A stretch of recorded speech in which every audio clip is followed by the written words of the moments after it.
L'aveu. Au même instant, on entendit la voix de Monsieur de Villefort qui, de son cabinet, criait « Qu'y a-t-il » Morel consulta du regard Noirtier, qui venait de reprendre tout son sang-froid, et qui, d'un coup d'œil, lui indiqua le cabinet où, déjà une fois, dans une circonstance à peu près pareille, il s'était réfugié.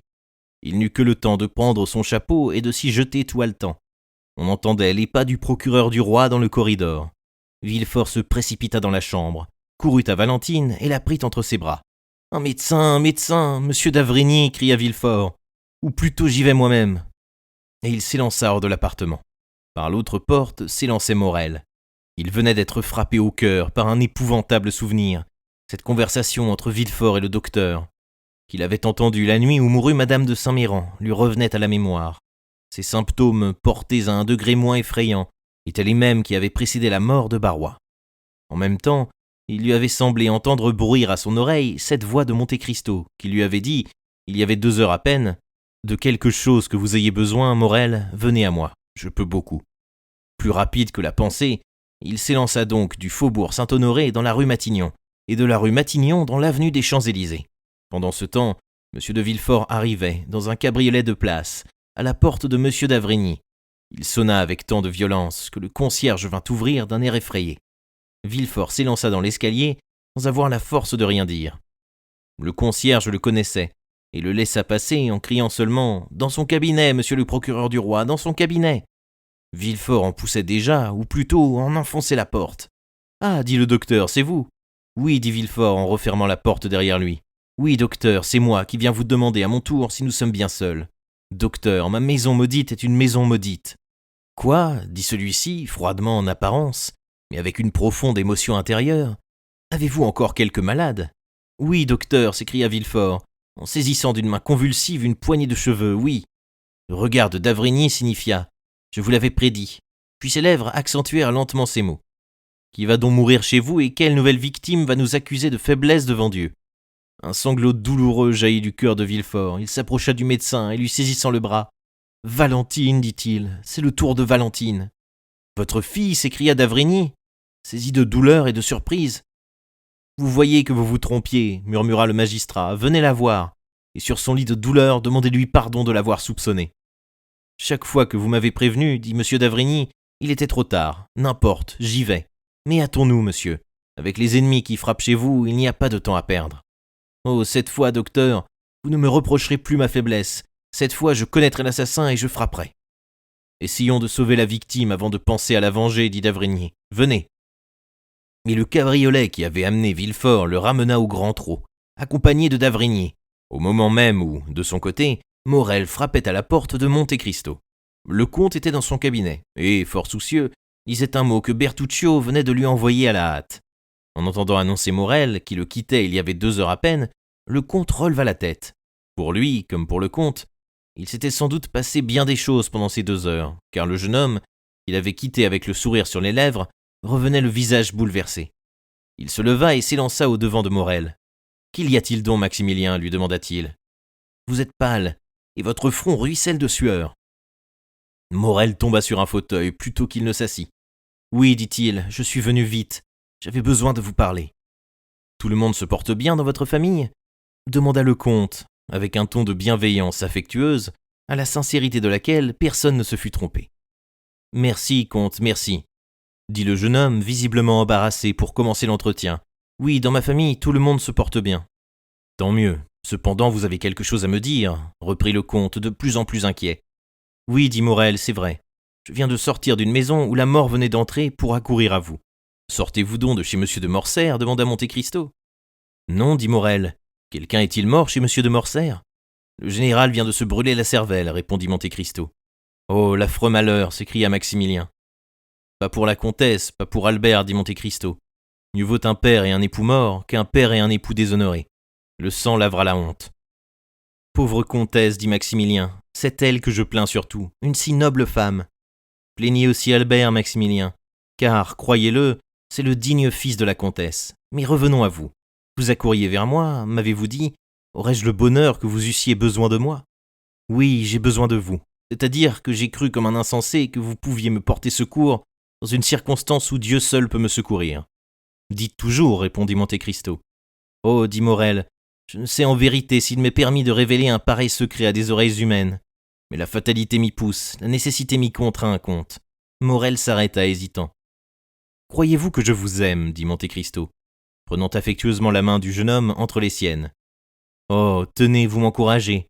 Et puis quelque chose me dit là, Morel posa la main sur son cœur, que je ne dois pas avoir de secret pour vous. Vous avez raison, Morel, c'est Dieu qui parle à votre cœur, et c'est votre cœur qui vous parle. Redites-moi ce que vous dit votre cœur. Comte, voulez-vous me permettre d'envoyer Baptistin demander de votre part des nouvelles de quelqu'un que vous connaissez? Je me suis mis à votre disposition. À plus forte raison, j'y mets mes domestiques. Oh, c'est que je ne vivrai pas, tant que je n'aurai pas la certitude qu'elle va mieux. Voulez-vous que je sonne Baptistin? Non, je vais lui parler moi-même. Morel sortit, appela Baptistin et lui dit quelques mots tout bas. Le valet de chambre partit tout en courant. Eh bien, est-ce fait? Demanda Monte Cristo en voyant reparaître Morel. Oui, et je vais être un peu plus tranquille. Vous savez que j'attends, dit Monte Cristo souriant. Oui, et moi je parle. Écoutez, un soir je me trouvais dans un jardin. J'étais caché par un massif d'arbres. Nul ne se doutait que je pouvais être là. 2 personnes passèrent près de moi. Permettez que je teste provisoirement leur nom. Elles causaient à voix basse, et cependant, j'avais un tel intérêt à entendre leurs paroles que je ne perdais pas un mot de ce qu'elles disaient. Cela s'annonce lugubrement, si j'en crois votre pâleur et votre frisson, Morel. Oh oui, bien lugubrement, mon ami. Il venait de mourir quelqu'un chez le maître du jardin où je me trouvais. L'une des 2 personnes dont j'entendais la conversation était le maître de ce jardin, et l'autre était le médecin. Or, le premier confiait au second ses craintes et ses douleurs, car c'était la seconde fois depuis 1 mois que la mort s'abattait, rapide et imprévue sur cette maison, qu'on croirait désignée par quelque ange exterminateur à la colère de Dieu. Ah, ah, dit Monte Cristo, en regardant fixement le jeune homme, et en tournant son fauteuil par un mouvement imperceptible, de manière à se placer dans l'ombre, tandis que le jour frappait le visage de Maximilien. Oui, continua celui-ci, la mort était entrée 2 fois dans cette maison en 1 mois. Et que répondait le docteur? Demanda Monte Cristo. Il répondait que cette mort n'était point naturelle et qu'il fallait l'attribuer… À quoi? Au poison. Vraiment, dit Monte Cristo, avec cette toux légère qui, dans les moments de suprême émotion, lui servait à déguiser soit sa rougeur, soit sa pâleur, soit l'attention même avec laquelle il écoutait. Vraiment, Maximilien, vous avez entendu de ces choses-là? Oui, cher comte, je les ai entendues. Et le docteur a ajouté que, si pareil événement se renouvelait, il se croirait obligé d'en appeler à la justice. Monte Cristo écoutait, ou paraissait écouter, avec le plus grand calme. Eh bien, dit Maximilien, la mort a frappé une 3e fois, et ni le maître de la maison ni le docteur n'ont rien dit. La mort va frapper une 4e fois, peut-être. Comte, à quoi croyez-vous que la connaissance de ce secret m'engage? Mon cher ami, dit Monte Cristo, vous me paraissez conter là une aventure que chacun de nous sait par cœur. La maison où vous avez entendu cela, je la connais. Ou tout au moins, j'en connais une pareille. Une maison où il y a un jardin, un père de famille, un docteur, une maison où il y a eu 3 morts étranges et inattendues. Eh bien, regardez-moi. Moi qui n'ai point intercepté de confidence, et qui cependant sais tout cela aussi bien que vous. Est-ce que j'ai des scrupules de conscience? Non, cela ne me regarde pas, moi. Vous dites qu'un ange exterminateur semble désigner cette maison à la colère du Seigneur, eh bien, qui vous dit que votre supposition n'est pas une réalité? Ne voyez pas les choses qui ne veulent pas voir ceux qui ont intérêt à les voir. Si c'est la justice et dans la colère de Dieu qui se promènent dans cette maison, Maximilien détournait la tête et laissait passer la justice de Dieu. Morel frissonna. Il y avait quelque chose à la fois de lugubre, de solennel et de terrible dans l'accent du comte. D'ailleurs, continua-t-il avec un changement de voix si marqué, qu'on eût dit que ces dernières paroles ne sortaient pas de la bouche du même homme. D'ailleurs, qui vous dit que cela recommencera? Cela recommence, comte, s'écria Morel, et voilà pourquoi j'accours chez vous. Eh bien, que voulez-vous que j'y fasse, Morel? Voudriez-vous, par hasard, que je prévinsse monsieur le procureur du roi? Monte Cristo articula ces dernières paroles avec tant de clarté et avec une accentuation si vibrante que Morel, se levant tout à coup, s'écria « Comte, comte, vous savez de qui je veux parler, n'est-ce pas? » Eh, parfaitement, mon bon ami. Et je vais vous le prouver en mettant les points sur les i, ou plutôt les noms sur les hommes. Vous vous êtes promené un soir dans le jardin de monsieur de Villefort. D'après ce que vous m'avez dit, je présume que c'est le soir de la mort de madame de Saint-Méran. Vous avez entendu monsieur de Villefort causer avec monsieur d'Avrigny de la mort de monsieur de Saint-Méran et de celle non moins étonnante de la marquise. Monsieur d'Avrigny disait qu'il croyait à un empoisonnement et même à 2 empoisonnements. Et vous voilà, Vous, honnête homme par excellence, vous voilà depuis ce moment occupé à palper votre cœur, à jeter la sonde dans votre conscience pour savoir s'il faut révéler ce secret ou le taire. Nous ne sommes plus au Moyen-Âge, cher ami, et il n'y a plus de sainte Vême, il n'y a plus de francs juges. Que diable allez-vous demander à ces gens-là? Conscience, que me veux-tu? Comme dit Sterne. Eh, mon cher, laissez-les dormir s'ils dorment, laissez-les pâlir dans leurs insomnies, s'ils ont des insomnies. Et, pour l'amour de Dieu, dormez, vous qui n'avez pas de remords qui vous empêchent de dormir. Une effroyable douleur se peignit sur les traits de Morel. Il saisit la main de Monte Cristo. Mais cela recommence, vous dis-je. Eh bien, dit le comte étonné de cette insistance, à laquelle il ne comprenait rien, et regardant Maximilien attentivement, laissez recommencer. C'est une famille d'Atrides, Dieu les a condamnés, et ils subiront la sentence. Ils vont tous disparaître comme ces moines que les enfants fabriquent avec des cartes pliées, et qui tombent les uns après les autres sous le souffle de leur créateur. Y en eut-il 200. C'était monsieur de Saint-Méran il y a 3 mois. C'était madame de Saint-Méran il y a 2 mois, c'était Barrois l'autre jour. Aujourd'hui, c'est le vieux Noirtier ou la jeune Valentine. Vous le saviez, s'écria Morel, dans un tel paroxysme de terreur, que Monte Cristo tressaillit, lui que la chute du ciel eût trouvé impassible. Vous le saviez, vous ne disiez rien. Eh, que m'importe, reprit Monte Cristo en haussant les épaules. Est-ce que je connais ces gens-là, moi? Faut-il que je perde l'un pour sauver l'autre? Ma foi, non. Car entre le coupable et la victime, je n'ai pas de préférence. Mais moi, s'écria Morel en hurlant de douleur, moi, je l'aime. Vous aimez qui? S'écria Monte Cristo, en bondissant sur ses pieds, en saisissant les 2 mains que Morel élevait, en les tordant vers le ciel. J'aime éperdument, j'aime en insensé, j'aime en homme qui donnerait tout son sang pour lui épargner une larme. J'aime Valentine de Villefort, qu'on assassine en ce moment, entendez-vous bien. Je l'aime, et je demande à Dieu et à vous comment je puis la sauver. Monte Cristo poussa un cri sauvage, dont peuvent seuls se faire une idée ceux qui ont entendu le rugissement du lion blessé. Malheureux, s'écria-t-il en se tordant les mains à son tour, malheureux, tu aimes Valentine, tu aimes cette fille d'une race maudite. Jamais Morel n'avait vu semblable expression. Jamais œil si terrible n'avait flamboyé devant son visage. Jamais le génie de la terreur, qu'il avait vu tant de fois apparaître, soit sur les champs de bataille, soit dans les nuits homicides de l'Algérie, n'avait secoué autour de lui de feux plus sinistres. Il recula épouvanté. Quant à Monte Cristo, après cet éclat et ce bruit, il ferma un moment les yeux, comme ébloui par des éclairs intérieurs. Pendant ce moment, il se recueillit avec tant de puissance que l'on voyait peu à peu s'apaiser le mouvement onduleux de sa poitrine gonflée de tempête, comme on voit après la nuée se fondre sous le soleil les vagues turbulentes et écumeuses. Ce silence, ce recueillement, cette lutte durèrent 20 secondes à peu près. Puis le comte releva son front pâli. « Voyez, dit-il d'une voix à peine altérée, voyez, cher ami, comme Dieu sait punir de leur indifférence les hommes les plus fanfarons et les plus froids devant les terribles spectacles qu'il leur donne. Moi qui regardais, assistant impassible et curieux, moi qui regardais le développement de cette lugubre tragédie, moi qui, pareil au mauvais ange, riais du mal que font les hommes, à l'abri derrière le secret, et le secret est facile à garder pour les riches et les puissants. Voilà qu'à mon tour je me sens mordu par ce serpent, dont je regardais la marche tortueuse, et mordu au cœur. » Morel poussa un sourd gémissement. « Allons, allons, continua le comte, assez de plaintes comme cela. Soyez homme, soyez fort, soyez plein d'espoir, car je suis là, car je veille sur vous. » Morel secoua tristement la tête. « Je vous dis d'espérer, me comprenez-vous » s'écria Monte Cristo. « Sachez bien que jamais je ne mens, que jamais je ne me trompe. Il est midi, Maximilien. Rendez grâce au ciel de ce que vous êtes venu à midi au lieu de venir ce soir, au lieu de venir demain matin. Écoutez donc ce que je vais vous dire, Morel. Il est midi. Si Valentine n'est pas morte à cette heure, elle ne mourra pas. » « Oh, mon Dieu, s'écria Morel, moi qui l'ai laissée mourante. » Monte Cristo appuya une main sur son front. Que se passa-t-il dans cette tête si lourde d'effrayants secrets?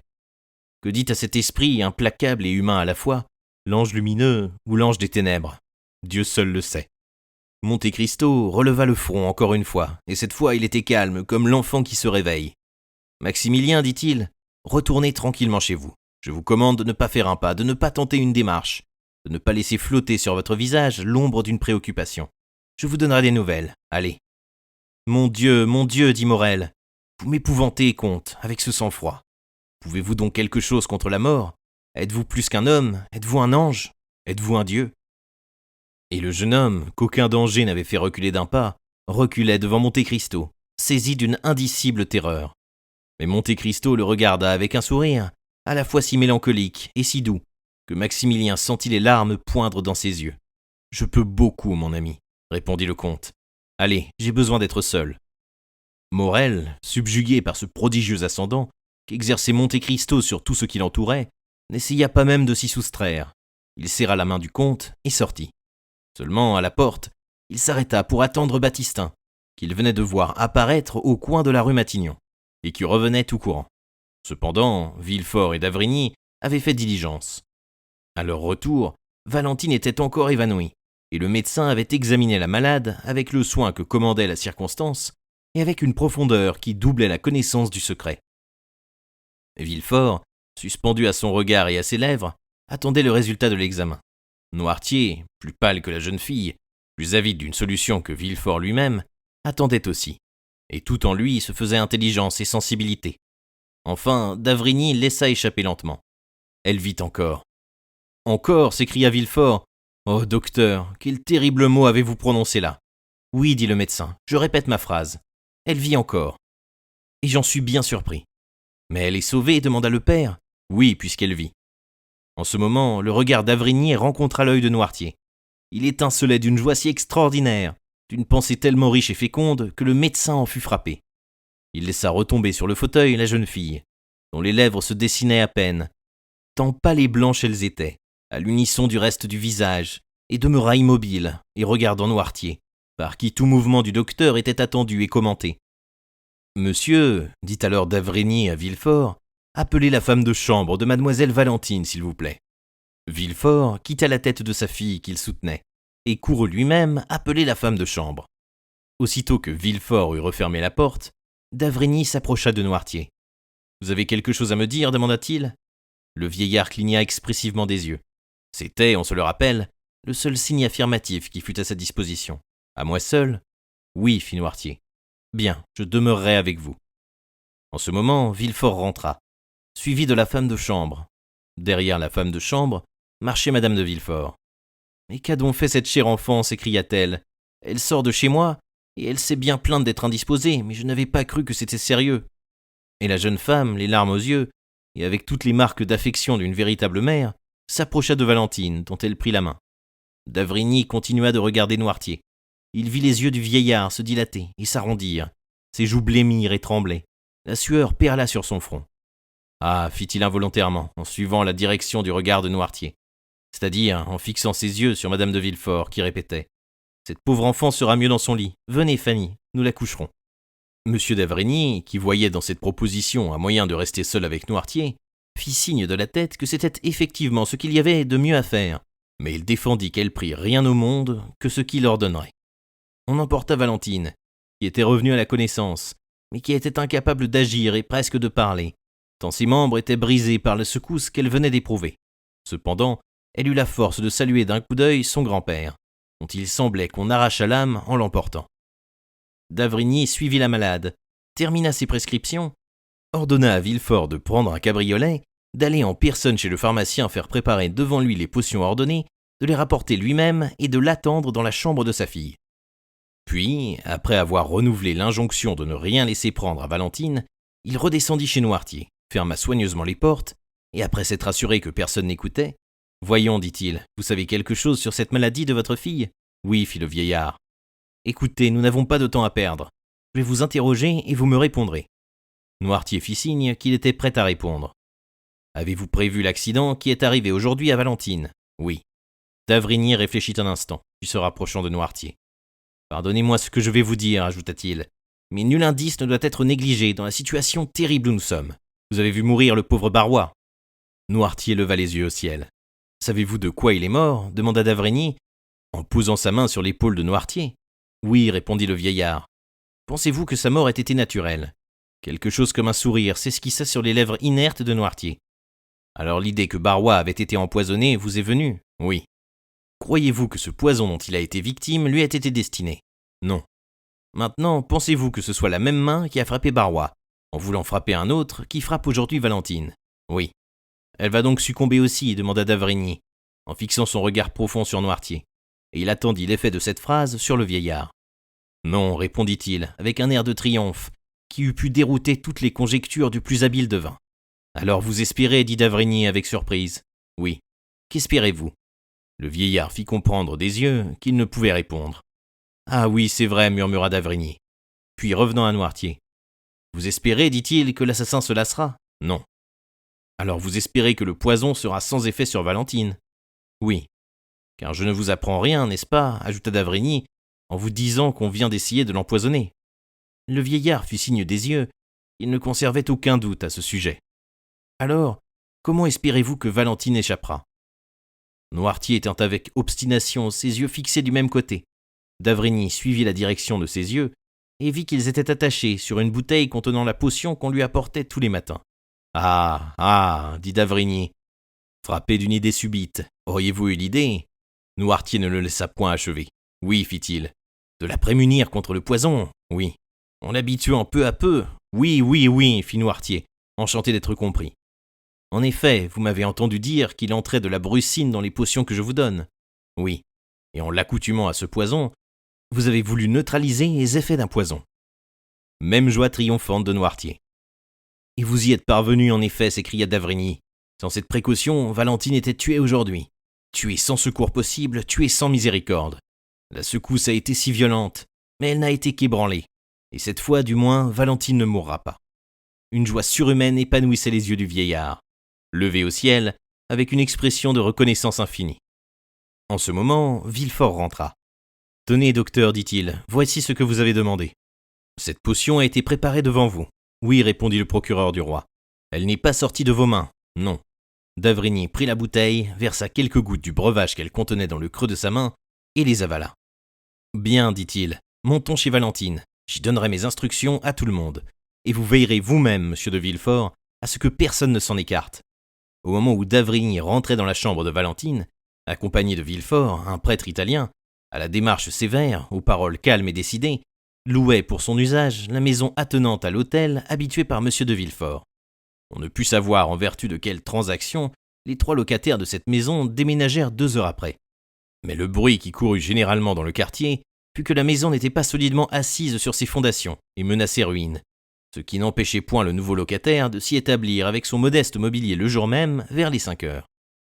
Ce bail fut fait pour 3, 6 ou 9 ans par le nouveau locataire qui, selon l'habitude établie par les propriétaires, paya 6 mois d'avance. Ce nouveau locataire qui, ainsi que nous l'avons dit, était italien, s'appelait il signor Giacomo Busoni.